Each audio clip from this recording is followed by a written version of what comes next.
All right, this is the Slate Valley Mountain Bike Trail System, deep into Stage B at this year's Endless Mountains Adventure Race.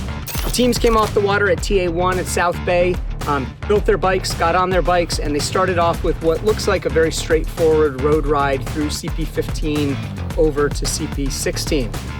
That said, much of that ride is through a really unique marsh, kind of flooded marsh river ecosystem.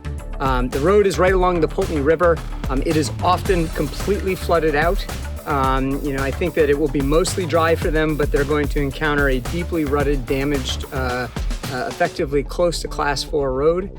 And the checkpoint itself, 15, it's quite public. So with a lot of our public points, it's a punch only. So it could be easy to blow right by it if they're not really sharp on the maps. CP16 is the spectacular amphitheater falls of Carver Falls.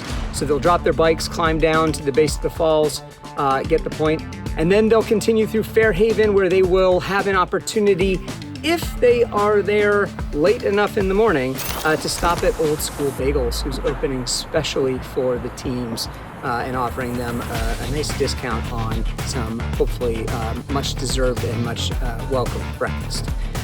From there, they're going to work their way over to here. Slate Valley is an absolutely magical mountain biking system here outside of Poultney, Vermont. People know Vermont for its mountain biking. People think first and foremost usually about the Kingdom Trails further north in the state. But Slate Valley is really an absolute gem of a mountain bike park. So there's a series of mandatory points and optional points to give teams options to work their way through these trails. There's ways they can bypass some of the single track and some of the harder checkpoints if they want.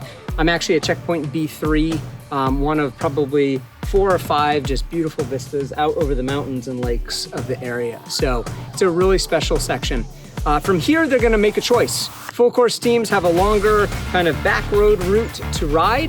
They have, I think, one more checkpoint after Slate Valley, checkpoint B8. Short course teams, if they are good with their maps, can shortcut through Middletown Springs and kind of beeline out toward TA2 to get to the big trek and move ahead, which probably will be a good decision for quite a number of teams at this point of the race.